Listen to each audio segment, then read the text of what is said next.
Hello guys. Ayan. So ilog na po ito. Tasin na po natin.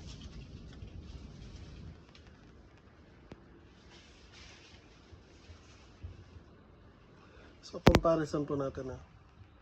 Laki po mukha ko. Alam ko po yan. Laki po ng bayabas ko. Ano po itong dalawa dyan?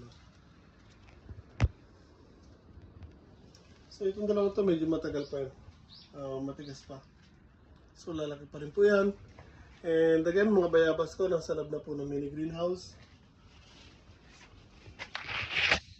Meron pa rin po tayo mga maliliit dyan.